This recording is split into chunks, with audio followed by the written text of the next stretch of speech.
لفی خسر، بے شک انسان البتہ گھاٹے میں ہے، نقصان میں ہے۔ الا الذین آمنوا وعملوا الصالحات، مگر وہ لوگ جو ایمان لائے، وعملوا الصالحات اور نیک اعمال کیے، وتواصوا بالحق اور حق بات کی نصیحت کی، وتواصوا بالصبر اور صبر کی نصیحت کی۔ اللہ رب العزت نے زمانے کی قسم اٹھا کر انسان کے گھاٹے کو بیان کیا، اور پھر 4 ایسی شرطیں بیان کی کہ اگر وہ 4 شرطیں انسان کے اندر پائی جائیں تو وہ انسان گھاٹے میں نہیں، جس میں 4 شرطیں نہیں ہوں گی وہ انسان گھاٹے میں ہوگا۔ ہر انسان نفع کا متلاشی ہے، تجارت کے اندر، زندگی کے اندر نفع حاصل کرنا چاہتا ہے، تو اللہ رب العزت فرماتے ہیں اگر تم نفع کرنا چاہتے ہو تو پھر یہ 4 باتوں کا اپنے اندر جائزہ لو۔ اگر تمہارے اندر 4 باتیں پائی جاتی ہیں تو پھر تم نفع والے ہو، ورنہ گھاٹے والے ہو، نقصان والے ہو۔ پہلی بات ارشاد فرمائے تمہارے اندر ایمان ہو، ایمان۔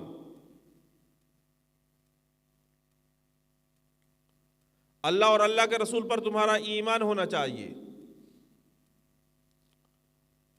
آقا صلی اللہ علیہ وسلم کو تمام انبیاء کا امام اور ختم الرسول ماننا یہ ایمان کا حصہ ہے۔ جیسے ہم کہتے ہیں ایمان مفصل، آمنت باللہ و ملائکتہ، میں ایمان لایا اللہ پر، و ملائکتہ اور اس کے فرشتوں پر، و کتبہ اور اللہ کی کتابوں پر، و رسولہ اور اللہ کے رسولوں پر، والیوم الآخر اور آخرت کے دن پر، والقدر خیرہ و شرہ اور اچھی اور بری تقدیر پر، والبعث بعد الموت اور مرنے کے بعد اٹھنے پر۔ یہ موٹی موٹی باتیں ہیں جنہیں ہم ایمان کہتے ہیں، اسے ایمان مفصل کہتے ہیں۔ آمنت باللہ، اللہ پر ایمان۔ اگر اب کوئی اللہ کو نہیں مانتا تو وہ کہے میرے پاس ایمان ہے، تو وہ ایمان تو معتبر نہیں ہے۔ یا اللہ کے مقابلے میں کسی اور کو خدا بنا لے، گائے کو بنا لے، عیسیٰ علیہ السلام کو بنا لے، مریم کو بنا لے، اللہ کے مقابلے میں اور خدا بنایا، اب یہ بھی ایمان والا نہیں ہے۔ وَكُتُبِهِ، اللہ نے جتنی کتابیں آسمانی اتاری ان پہ ایمان لانا فرض ہے، ساری سچی کتابیں ہیں۔ اب جو اللہ نے کتابیں دی ہیں، اگر کوئی ان کو نہ مانے، ان کو آسمانی کتابیں نہ مانے تو ایمان معتبر نہیں، اور ان کے ساتھ ایک کوئی اور من گھڑت کتاب کہہ دے کہ یہ اللہ کی ہے، پھر بھی ایمان معتبر نہیں۔ وَرُسُلِهِ اور اللہ کے رسولوں پر ایمان لائے، یعنی آدم علیہ السلام سے لے کر حضرت محمد مصطفیٰ صلی اللہ علیہ وسلم تک جتنے انبیاء، جتنے رسول اس دھرتی پہ تشریف لائے، سب برحق تھے، سب پہ ایمان لانا ضروری ہے۔ اگر آدم علیہ السلام سے لے کر حضرت محمد مصطفیٰ صلی اللہ علیہ وسلم تک کسی ایک رسول کا انکار کیا تو ایمان معتبر نہیں۔ اور اسی طرح ایک جس کو اللہ نے نبی نہیں بنایا، کوئی جھوٹا دجال اٹھ کے کھڑا ہو جائے اور نبوت کا دعویٰ کر دے، اگر ہم نے اس کو تسلیم کر لیا تب بھی ایمان معتبر نہیں۔ جتنے رسول اللہ نے بنائے ہیں ان سب پہ ایمان لانا ضروری، اور اگر کوئی دجال یہ نبوت کا دعویٰ کرے تو اس کا انکار لازم ہے، یہ ہے ایمان۔ والیوم الآخر اور آخرت کے دن پر ایمان لانا کہ یہ جو دنیا ہے ہر ایک نے مر جانا ہے اور حساب و کتاب کا دن آنے والا ہے۔ والقدر خیرہ و شرہ، اچھی اور بری تقدیر پر، اللہ نے جو تقدیر لکھ دیا اس پہ ایمان لانا ضروری ہے۔ اب ایک بندہ کہے کہ یہ تقدیر خود بناتا ہے، بندہ ہے، کوئی بزرگ ہے، اولیاء اللہ ہے، تو جیسے تقدیر کا اختیار اللہ کے پاس ہے، موت و حیات کا اختیار اللہ کے پاس ہے، اگر کوئی موت و حیات کا مالک، تقدیر کا مالک کسی اور کو بنائے گا تو اس کا ایمان معتبر نہیں۔ والبعث بعد الموت، اور مرنے کے بعد اٹھنے پہ ایمان ہونا۔ اگر کوئی کہ بس آگے کس نے دیکھا، مر جانا ہے، ختم ہے، مرنے کے بعد کون اٹھتا ہے، کیا حساب و کتاب ہے، اس کا ایمان معتبر نہیں ہے۔ مرنے کے بعد اٹھنے پہ یقین رکھنا یہ ایمان ہے۔ تو 4 باتیں ہیں، یہ انسان کو گھاٹے سے نکال سکتی ہے، بنیادی باتیں ہیں۔ پہلی بات الا الذین آمنوا، جو لوگ ایمان لائے۔ اب ان پہ ایمان آ گیا، اب اس کی دلیل کیا ہے؟ وعملوا الصالحات، صالح اعمال کرنے، نیک اعمال کرنے ہیں، برے کاموں سے بچنا ہے اور نیک کام کرنے ہیں۔ یہ میری آپ کی ذمہ داری، اچھے اعمال کرنے ہیں۔ یہی وجہ ہے کہ ایک لڑکی آقا صلی اللہ علیہ وسلم کے دربار میں لائی گئی جس کا نام فاطمہ تھا۔ پتہ چلا کہ اس نے چوری کی ہے۔ آقا صلی اللہ علیہ وسلم نے ہاتھ کاٹنے کا حکم جاری فرمایا۔ وہ مالدار قبیلہ تھا، قبیلے والے لوگوں نے آقا صلی اللہ علیہ وسلم سے سفارش کی کہ آپ جتنا پیسہ لینا چاہتے ہیں پیسہ لے لیں، اس کا ہاتھ نہ کاٹا جائے۔ تو آقا صلی اللہ علیہ وسلم جلال میں آئے، غصے میں آئے۔ آقا صلی اللہ علیہ وسلم نے ارشاد فرمایا، یہ تو تمہارے قبیلے کی بیٹی فاطمہ ہے، اگر میری بیٹی فاطمہ ہوتی، وہ چوری کرتی، میں اس کا بھی ہاتھ کاٹتا۔ تو اعمال کرنے ہیں۔ یقیناً فاطمہ الزہرا رضی اللہ تعالیٰ عنہا کو تو اپنے ابا سے، آقا صلی اللہ علیہ وسلم سے بہت زیادہ محبت تھی۔ تو ایک دفعہ آقا صلی اللہ علیہ وسلم نے ارشاد فرمایا، اے فاطمہ، یہ نہ سمجھنا کہ میں محمد کی بیٹی ہوں، بخشی جاؤں گی، نہیں، نجات اعمال کی وجہ سے ہوگی۔ اتنی ترغیب دی، اعمال کریں۔ یہی وجہ ہے، 61 سالی کا زمانہ ہے تو حضرت فاطمہ الزہرا رضی اللہ تعالی عنہا اور حضرت علی رضی اللہ تعالی عنہ روزہ رکھا کرتے تھے۔ ایک دفعہ حسن حسین بیمار ہو گئے تو منت مانی، یا اللہ ان کو صحت دے دے، 3 روزے رکھیں گے۔ اللہ کے ساتھ اتنا تعلق تھا، اللہ نے صحت عطا فرمائی، حسن حسین ٹھیک ہو گئے، جنت کے شہزادے تندرست ہوئے۔ تو اب مشورہ کیا کہ روزہ رکھ لیں۔ حضرت علی رضی اللہ تعالیٰ عنہ اور حضرت فاطمہ الزہرا رضی اللہ تعالیٰ عنہ نے روزہ رکھا۔ پہلا روزہ رکھا، پانی کے ساتھ روزہ رکھا، تھوڑے سے جو تھے، حضرت علی رضی اللہ تعالیٰ عنہ لائے تھے، اس کا آٹا بنایا۔ جب آٹا بنایا تو 2 روٹی بنائی۔ جب افطاری کا وقت قریب تھا تو باہر سے ایک فقیر نے صدا دی کہ اللہ کے نام پہ دے دو۔ حضرت علی رضی اللہ تعالیٰ عنہ گھر گئے اور وہ 2 روٹی اٹھائی، فقیر کو دے دی اور پھر پانی کے ساتھ افطاری کی۔ اگلے دن پھر حضرت علی رضی اللہ تعالیٰ عنہ اور حضرت فاطمہ الزہرا رضی اللہ تعالیٰ عنہ نے روزہ رکھا اور حضرت علی گئے، پھر تھوڑے سے جو لے کے آئے۔ 2 روٹی بنی۔ جب افطاری کا وقت آیا، ایک مسکین آ گیا کہ میرے پاس کھانے کے لیے کچھ نہیں، تو حضرت علی رضی اللہ تعالیٰ عنہ نے وہ اٹھا کے اسے دے دی۔ تیسرے دن پھر روزہ رکھا۔ جب افطاری کا وقت ہوا، ایک یتیم حضرت علی رضی اللہ تعالیٰ عنہ کے در پہ آیا اور حضرت علی رضی اللہ تعالیٰ عنہ اب گئے، وہی 2 روٹی اٹھا کے دی، واپس آئے، گرے، بے ہوش ہو گئے۔ اعمال کی اتنی فکر تھی۔ تو آقا صلی اللہ علیہ وسلم کو بتایا گیا کہ یہ ماجرا ہے۔ تو آقا صلی اللہ علیہ وسلم نے فرمایا کہ اللہ کو آپ کے یہ اعمال بڑے پسند ہے۔ تو دوسرا جو نمبر ہے وہ ہے اعمال صالحہ کا، نیک اعمال کرنے ہیں، 5 وقت کی نماز ادا کرنی ہے۔ سال کے بعد رمضان کے روزے آتے ہیں، پورا سال تیاری میں رہنا چاہیے کہ روزے آئیں گے، ہم روزے رکھیں گے۔ اگر اللہ نے مال دے دیا تو سال میں 1 دفعہ زکوٰۃ ہے، سال میں 1 دفعہ 40,000 روپے تمہارے پاس جمع پونجی ہے تو 1,000 اللہ کے نام پہ زکوٰۃ دینی ہے۔ 4 لاکھ ہے تو 10,000 بن جائیں گے، 1 لاکھ ہے تو 2,500، 40واں حصہ زکوٰۃ دینی ہے۔ اگر کوئی زراعت والے ہیں، وہ کھیتی کاشت کرتے ہیں تو 19 حصے اپنے ہیں، 20واں حصہ جو ہے وہ صدقہ دینا ہے، عشر دینا ہے۔ اللہ نے اگر مال و دولت دیا ہے تو زندگی میں 1 بار حج ادا کرنا ہے، پوری زندگی میں 1 بار حج ادا کرنا ہے۔ ایک مرتبہ مالدار کے لیے حج کا ادا کرنا فرض ہے۔ تو یہ دو کام ہو گئے، ایمان اور عمل صالح۔ اس کے بعد آگے بتایا وَتَوَاصَوْا بِالْحَقِّ وَتَوَاصَوْا بِالصَّبْرِ، حق کی دعوت دینا اور صبر کی دعوت دینا۔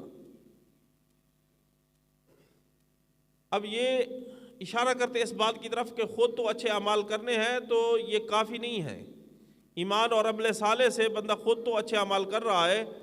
وَتَوَاصَوْا بِالْحَقِّ وَتَوَاصَوْا بِالصَّبْرِ کا مطلب یہ دوسروں کی فکر کرنی ہے، دوسروں کی فکر، جسے دعوت و تبلیغ کہتے ہیں کہ دوسروں کو دعوت دینا۔ اب یہ دعوت کا درجہ کیا ہے؟ وَتَوَاصَوْا بِالْحَقِّ وَتَوَاصَوْا بِالصَّبْرِ۔ اللہ نے دوسری جگہ بھی ارشاد فرمایا كُنْتُمْ خَيْرَ أُمَّةٍ أُخْرِجَتْ لِلنَّاسِ تَأْمُرُونَ بِالْمَعْرُوفِ وَتَنْهَوْنَ عَنِ الْمُنْكَرِ، تم بہترین امت ہو، نکالی گئی ہو لوگوں کی نفع رسانی کے لیے۔ تمہارے ذمہ کیا کام ہے؟ تأمرون بالمعروف، تم نیکی کا حکم کرو، وتنہون عن المنکر، اور برے کاموں سے روکو۔ پتہ چلا کہ خود ایمان لانا، نیک اعمال کرنا کافی نہیں، بلکہ اوروں کی فکر کرنی ہے، اوروں کی فکر کرنی ہے۔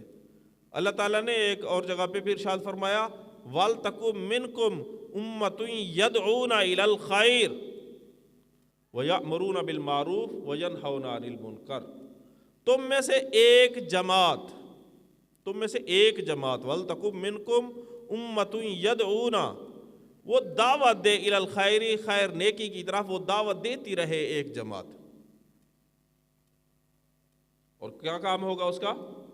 وَيَأْمُرُونَ بِالْمَعْرُوفِ، وہ نیکی کا حکم کریں گے، وَيَنْهَوْنَ عَنِ الْمُنْكَرِ، اور برے کاموں سے روکیں گے۔ یہاں آگے ایک تخفیف سی نظر آئی، نرمی ہوئی کہ ہر ایک کے لیے باہر نکل کے اس طریقے سے دعوت دینا فرض عین نہیں۔ ایک جماعت ہو تو سب سے یہ فریضہ ادا ہو سکتا ہے۔ ایک ہے فرض عین، دوسرا ہے فرض کفایہ۔ اب نماز جنازہ ہم پڑھتے ہیں، یہ فرض کفایہ ہے۔ ایک مسلمان فوت ہوا، محلے والوں میں سے چند لوگ نماز جنازہ میں شریک ہو جائیں تو نماز جنازہ ادا ہو جائے گی، فرض ادا ہو جائے گا، باقی جو شریک نہیں ہوئے وہ بھی عذاب سے بچ جائیں گے۔ اگر کوئی مسلمان مرا، پورے محلے میں سے کوئی نہیں آیا، جنازہ پڑھنے کوئی نہیں آیا، اب وہ محلہ بھی گناہگار، ساتھ والے محلے والے گناہگار، ساتھ والے، حتیٰ کہ پوری امت مسلمہ گناہگار ہو سکتی ہے، کہ فرض علی الکفایہ ہے۔ چند لوگوں کے پڑھ لینے سے پوری امت مسلمہ کی طرف سے فرض ادا ہو جاتا ہے۔ اور سنت علی الکفایہ بھی ہوتی ہے کہ رمضان المبارک کے آخری عشرے میں اعتکاف بیٹھنا، 10 راتوں کا اعتکاف بیٹھنا سنت موقتہ علی الکفایہ ہے۔ محلے کی مسجد ہے، پورے محلے میں سے ایک بندہ مسجد کے اندر 10 دن کا اعتکاف بیٹھ جائے، سب کی طرف سے یہ سنت ادا ہو گئی۔ اگر ایک بھی نہیں بیٹھا، پورے محلے والے گناہگار ہیں۔ چاہے کسی کی مجبوری ہے، مجبوری نہیں ہے، اب سب پہ گناہ ہوگا۔ کوئی نہیں بیٹھا نا، ایک کا بیٹھنا سنت علی الکفایہ تھا، ایک تو بیٹھتا۔ ایسے یہ جو دوسروں کو دعوت دینی ہے یہ بھی فرض ہے۔ اگر اللہ نے طاقت دی ہے اور آپ کے پاس طاقت ہے اور آپ برائی کو روک سکتے ہیں، پھر تو فرض عین ہے۔ اللہ نے آپ کو کوئی حکومت دے دی، کوئی مرتبہ دے دیا، آپ کی بات چلتی ہے، آپ کے قلم میں طاقت ہے، آپ کی زبان میں طاقت ہے، فرض عین ہے پھر برائی سے امت مسلمہ کو بچانا۔ آپ کے پاس طاقت ہے، اور جہاں جہاں طاقت ہوتی ہے وہاں فرض عین ہوتا ہے، جہاں پر طاقت نہیں ہوتی وہاں فرض علی الکفایہ ہو جاتا ہے۔ گھر کے اندر بچے ہیں، ان کی آپ کفالت کرتے ہیں، صبح شام روٹی دیتے ہیں، لیکن وہ اچھے کام نہیں کرتے، برے کرتے ہیں، تو والدین کو جوتے لگیں گے۔ یہاں زور چل سکتا ہے، بچوں کے لیے، کاروبار کے لیے فکر ہے، شادی کے لیے فکر ہے، سارے منصوبے بڑھ رہے ہیں، لیکن نماز کی فکر ہی نہیں. کوئی والدین اس بات پہ ناراض ہی نہیں ہوتا کہ میں تمہارا باپ ہوں، نماز پڑھنی ہوگی. یہاں فرض عین ہے. بیوی ہے، جب ضرورت ہوتی ہے اپنے ساتھ رات سلا لیتے ہیں، اور صبح اس کی مرضی نماز پڑھے نہ پڑھے سوئی رہے. یہاں جوتے ساتھ پڑھیں گے خاوند کو، نکاح باقی ہے. یہاں زور چل سکتا ہے، جہاں زور چل سکتا ہے وہاں تو فرض عین ہوتا ہے. تو یہ گھروں کے اندر دعوت و تبلیغ یہ فرض عین ہے. باہر نکل کر دوسروں کو دعوت دینا یہ فرض علی الکفایہ ہے. دوسروں کی فکر کرنا تو گھر کے اندر تو فرض کفایہ نہیں ہے، گھر کے اندر تو فرض عین ہے. یہ مطلب ہے وتواصوا بالحق، حق کی تلقین کرنی ہے. وتواصوا بالصبر. دوسری باتوں میں اختلاف ہو سکتا ہے کہ اس نے یہ نقصان کر دیا کاروبار میں، یہ کر دیا، وہ کر دیا، تو گھر میں والدین اس بات پہ کیوں نہیں الجھتے؟ ہر روز کیوں نہیں پوچھتے کہ تمہاری نمازیں کیا ہے، 5 نمازیں ہوئی یا نہیں ہوئی؟ خاوند اپنی بیوی سے اس بات پہ جھگڑا کرتا ہے میرے کپڑے استری ہوئے ہیں نہیں ہوئے، کھانا بنا ہے نہیں بنا. اس بات پہ کیوں نہیں الجھتے کہ آج تمہاری نمازیں ہوئی ہیں نمازیں نہیں ہوئی؟ اس کے لیے کوشش کرنی ہے بھائی. گھر کے اندر جو دعوت دینی ہے یہ فرض عین ہے. میاں مسعود صاحب دامت برکاتہم العالیہ ابھی زندہ حیات ہے، وہ اپنا واقعہ سنا رہے تھے. وہ کہتے ایک دفعہ میں گھر گیا تو مغرب ہونے والی تھی. میں نے دیکھا کہ میری گھر والی نماز پڑھ رہی ہے عصر کی، تھوڑا ٹائم باقی تھا. مجھے بڑا غصہ سا آیا کہ میں اتنا بڑا پیر بنا ہوا ہوں، لاکھوں مرید ہے، پوری دنیا میں مرید ہے، اور میری گھر والی کا یہ حال ہے کہ ابھی سورہ غروب ہونے والا اور یہ اب عصر کی نماز پڑھ رہی ہے.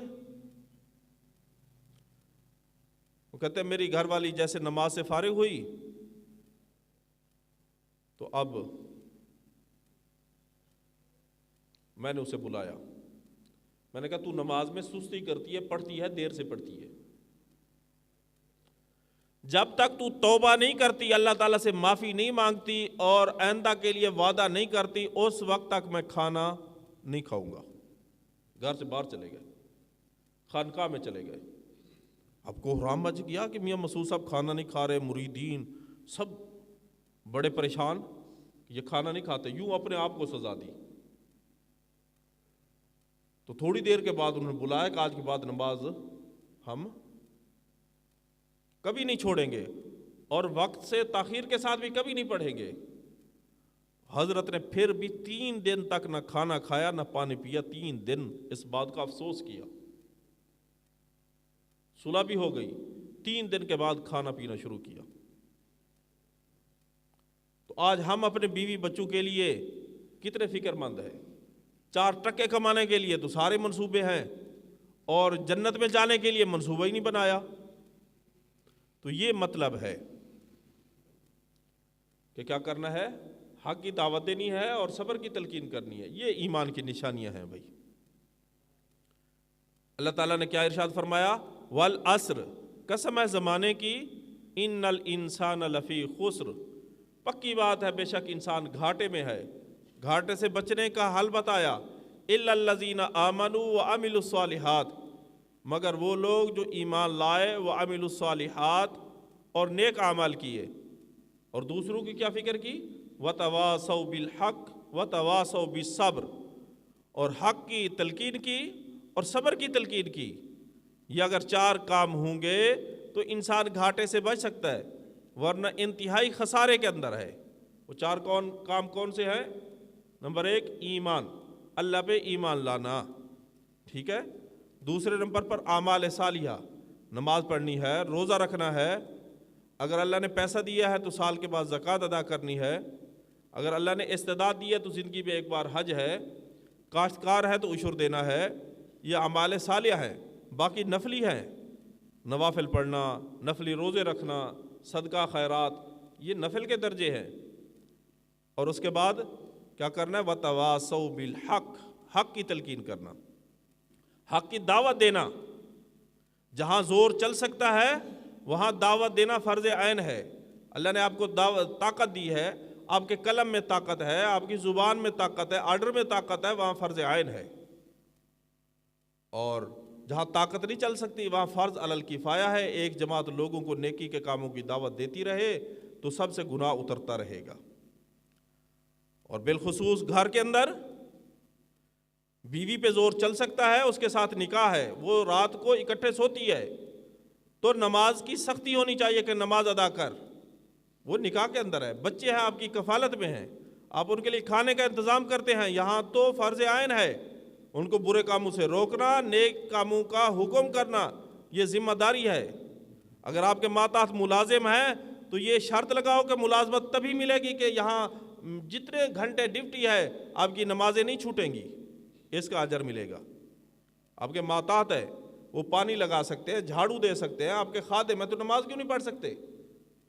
جب ملازم رکھو تو یہ بات طے کرو کہ نماز ادا کرنی ہوگی۔ یہ دوسروں کی فکر کرنا یہ ایمان کا حصہ ہے۔ وَتَوَاصَوْا بِالْحَقِّ وَتَوَاصَوْا بِالصَّبْرِ، اور صبر کی تلقین کرنا۔ اللہ تعالیٰ سے دعا ہے کہ اللہ تعالیٰ ہمیں یہ چاروں کام زندہ کرنے کی توفیق عطا فرمائے۔ وآخر دعوانا ان الحمد للہ رب العالمین۔